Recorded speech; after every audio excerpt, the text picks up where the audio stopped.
আসসালামু আলাইকুম, কেমন আছেন সবাই? আজকে আমরা স্পাইরাল গ্র্যানি স্কোয়ার করা শিখব। প্যাটার্নটা খুবই সুন্দর।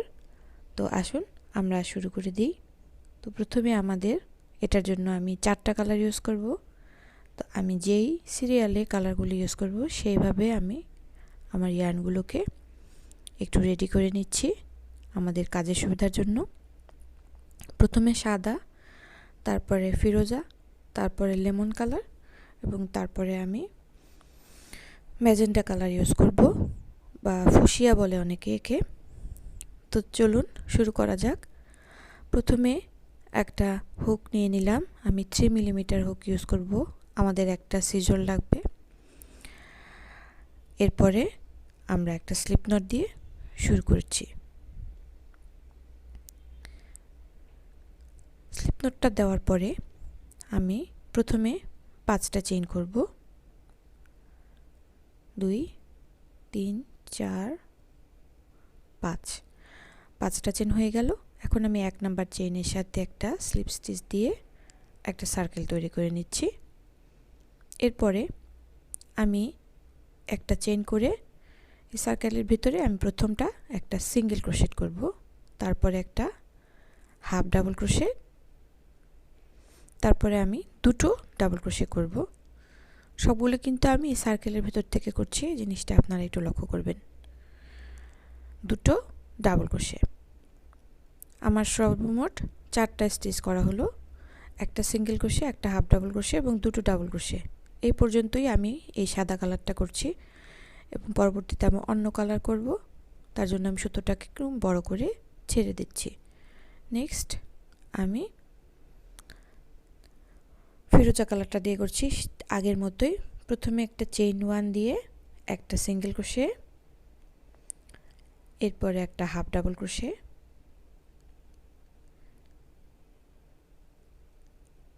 এরপরে দুটো ডাবল ক্রোশে, 1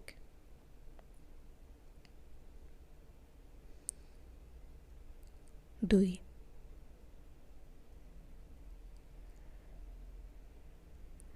এভাবে করে কিন্তু 4টা কালারেই আমি এই প্যাটার্নটা রিপিট করব। রো 1-এ 4টা কালারেই এইভাবেই আমাকে করতে হবে। নেক্সট আমি লেমন কালারটাও যোগ করে নিচ্ছি একইভাবে। এই মুহূর্তে আপনাদের খুব একটু সমস্যা মনে হবে, ঝামেলা মনে হবে, কারণ এতগুলো সুতো। কিন্তু কাজটা আমাদের যত বড় হতে থাকবে তত আমাদের এই সমস্যাগুলো আর তেমন একটা বোঝা যাবে না। এখন যত ছোট অবস্থায় এই সুতোগুলো আর এই জিনিসটা যেহেতু ধরতে পারছি না, যার কারণে একটু সমস্যা হচ্ছে।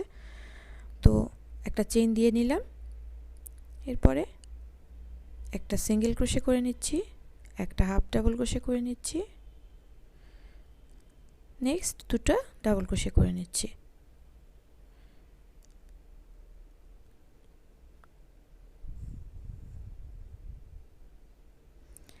দুই নাম্বার ডাবল ক্রোশে। আমাদের কিন্তু এখন 3টা কালারের কাজ হয়ে গেল। নেক্সট এখন আমরা আমাদের ফাইনাল কালারটা অ্যাড করছি। একটা চেইন দিয়ে এমনি লক করে নিলাম, এরপরে একটা সিঙ্গেল ক্রোশে। এই পর্যায়ে আমাদের জায়গা খুবই কমে গেছে, একটু সমস্যা হবে, তো আপনারা একটু কষ্ট করে যখন কাজটা করে ফেলবেন তারপরে দেখবেন যে আর কোনোই সমস্যা থাকবে না। তো দুটো ডাবল ক্রোশে করলাম। তো এখানেও কিন্তু আমি আগের মতোই একটা সিঙ্গেল ক্রোশে, একটা হাফ ডাবল ক্রোশে এবং দুটো ডাবল ক্রোশে করব। আরেকটা ডাবল ক্রোশে করতে হবে। 2 নাম্বার ডাবল ক্রোশেটা করে নিচ্ছি।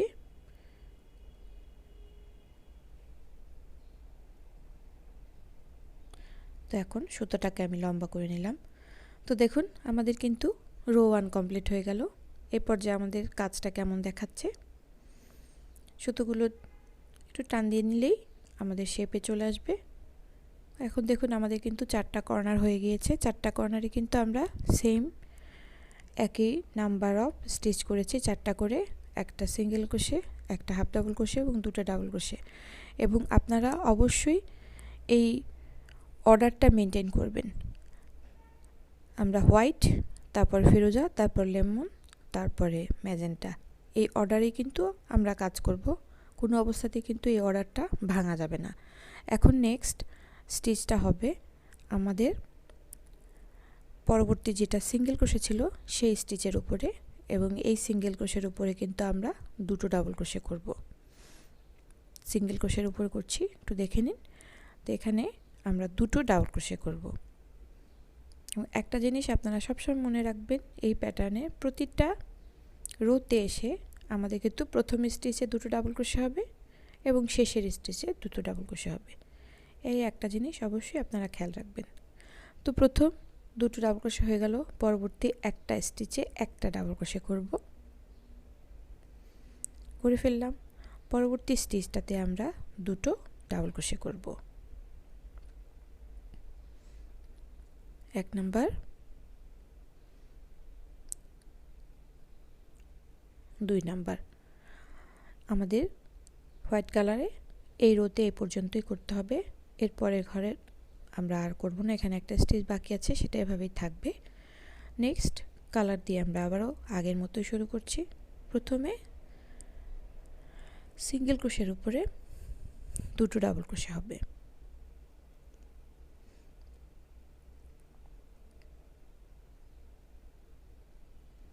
এক নাম্বার, 2 নাম্বার।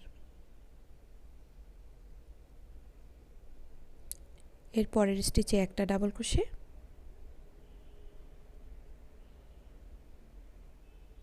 তারপরের স্টিচে দুটো ডাবল ক্রোশে। এভাবে করে বাকি দুটো কালারও আমরা করব।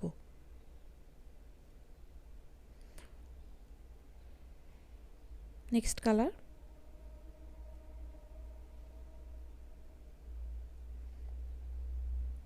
সিঙ্গেল ক্রোশের উপরে দুটো ডাবল ক্রোশে,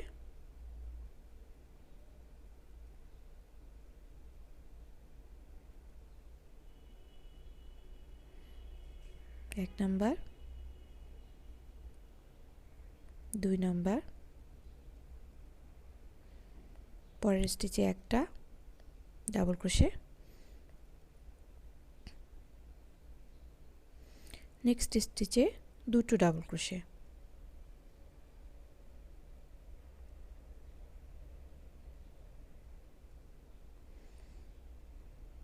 এরপরে আমাদের এই রোর শেষ কালারটা করে নিচ্ছি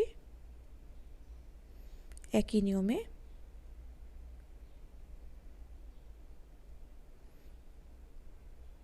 আমি এই রোটা করার পরে লুজ সুতোগুলোকে হাইড করে নেব। তো আগে আপাতত এটা শেষ করি। প্রথম স্টিচে দুটো ডাবল ক্রোশে, 1 নাম্বার, 2 নাম্বার। এরপর স্টিচে একটা ডাবল ক্রোশে, তারপরের স্টিচে দুটো ডাবল ক্রোশে। এখানে লক্ষ্য করুন আমার কিন্তু অনেকগুলো স্টিচ বাকি আছে, কিন্তু আমরা কিন্তু এর বেশি করব না। প্রত্যেকটা রোতে আমরা ঘর গুনে গুনে এভাবেই করব, তা না হলে কিন্তু আমরা এই স্পাইরালটা শেপ ঠিক রাখতে পারবো না, আমাদের ক্যালকুলেশনে ভুল হয়ে যাবে। সো আমাদের রো 2 কিন্তু এই পর্যায়ে শেষ হয়ে গেল। এখন দেখুন কি সুন্দর দেখাচ্ছে। তো আমরা নেক্সট রো 3 কাজটা শুরু করছি। এখন আমাদের পরবর্তী স্টিচে দুটো ডাবল ক্রোশে করতে হবে। আমি আগেই বলেছিলাম প্রত্যেকটা রোতে প্রথম স্টিচটাতে দুটো ডাবল ক্রোশে হবে, পরবর্তী স্টিচগুলোতে একটা ডাবল ক্রোশে হবে এবং শেষ স্টিচটাতে দুটো ডাবল ক্রোশে হবে। তো আমি প্রথম স্টিচটাতে দুটো ডাবল ক্রোশে করে নিচ্ছি, 2 নাম্বার ডাবল ক্রোশে করছি। এরপরে আমি 3টা স্টিচে পরবর্তী 3টা ডাবল ক্রোশে করব এবং আমরা এই প্যাটার্নে এভাবে প্রত্যেকটা রোতে বেজোড় সংখ্যক ডাবল ক্রোশে করব, 1 3 5 7 এভাবে। এখন শেষের স্টিচটা এসে পড়লো, আমি এখানে দুটো ডাবল ক্রোশে করে নিচ্ছি। তাহলে আগের রোতে আমরা একটা ডাবল ক্রোশে করেছিলাম, এই রোতে 3টা ডাবল ক্রোশে করলাম এবং পরবর্তী রোতে আমরা যতখানি বাড়াতে থাকব 5, 7, 9, 11 এভাবে করে করে আমরা ডাবল ক্রোশে করব, তাহলে আমাদের স্পাইরাল আকারে গ্র্যানি তৈরি হবে। এখন আমি নেক্সট কালারে নেক্সট স্টিচটাতে দুটো ডাবল ক্রোশে দিয়ে শুরু করব। 2 নাম্বার ডাবল ক্রোশে করে ফেললাম। এরপরে 3টা ডাবল ক্রোশে করতে হবে। 1, পরপর 3টা স্টিচে 3টা ডাবল ক্রোশে করে নিলাম। 2,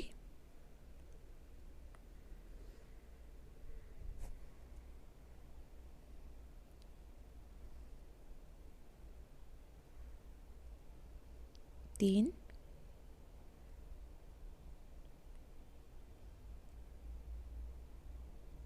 এবার এই শেষ স্টিচটাতে দুটো ডাবল ক্রোশে করতে হবে। শুরুতে দুটো ডাবল ক্রোশে, শেষে দুটো ডাবল ক্রোশে। এই কালারে হয়ে গেল। তো আমরা কিন্তু দুটো কালার করে ফেললাম। এই সেম নিয়মে আমি পরবর্তী দুটো কালারও করে ফেললাম। তো আমাদের এখানে কিন্তু 3 নাম্বার রোটা হয়ে গেল। আবারও আমরা হোয়াইট কালার দিয়ে পরবর্তী রো শুরু করছি। এই রোতে আগের মতোই দুটো ডাবল ক্রোশে দিয়ে শুরু করব।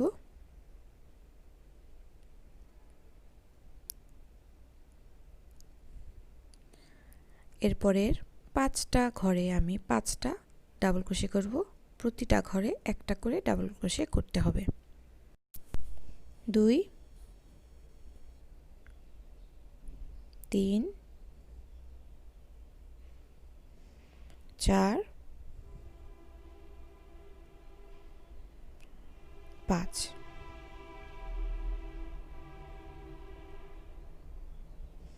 এরপরে সবার শেষে দুটো ডাবল ক্রোশে দিয়ে আমি এখন অন্য কালার শুরু করব।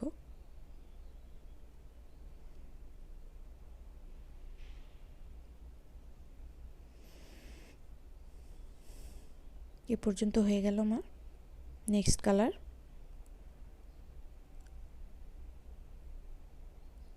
প্রথমে যথারীতি দুটো ডাবল ক্রোশে করে নিচ্ছি।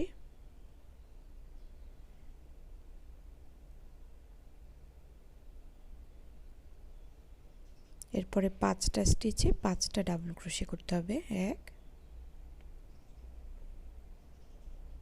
2, 3, 4, 5 এবং শেষের ঘরে দুটো ডাবল ক্রোশে।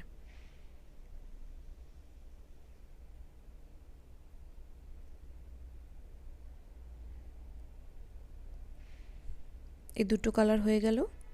পরবর্তী কালারগুলো একই নিয়মে শেষ করতে হবে। দুটো ডাবল ক্রোশে, তারপরে 5টা ডাবল ক্রোশে, তারপরে আবার দুটো ডাবল ক্রোশে। তো আমি এখানে একটা ছোট্ট কোস্টার করেছি এবং আমার কোস্টারের মেজারমেন্টটা ছিল 4 ইঞ্চি। সো আমি কিন্তু 4 ইঞ্চির জন্য যতটুকু লাগে ততটুকু করলাম। এখন আমরা ফিনিশিং করব।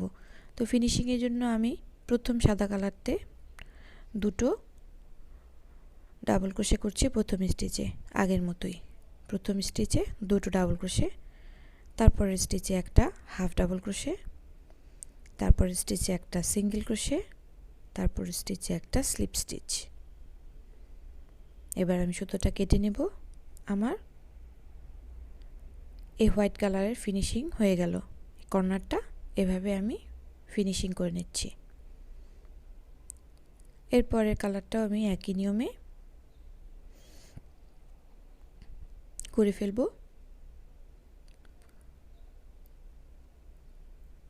পরবর্তী প্রথম স্টিচে দুটো ডাবল ক্রোশে, একই সাথে দুটো ডাবল ক্রোশে,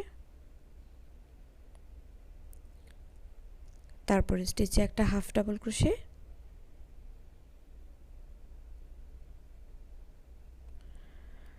পরবর্তীতে একটা সিঙ্গেল ক্রোশে এবং একটা স্লিপ স্টিচ দিয়ে আমি সুতোটাকে কেটে নিচ্ছি।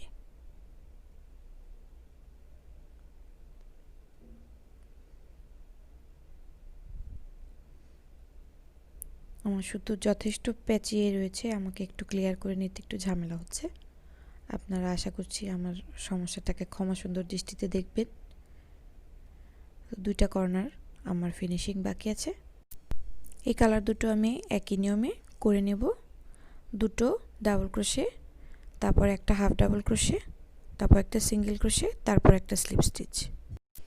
তো আশা করছি আজকের টিউটোরিয়ালটা আপনাদের ভালো লেগেছে এবং যদি আপনাদের পছন্দ হয় সেখানেই আমার সার্থকতা।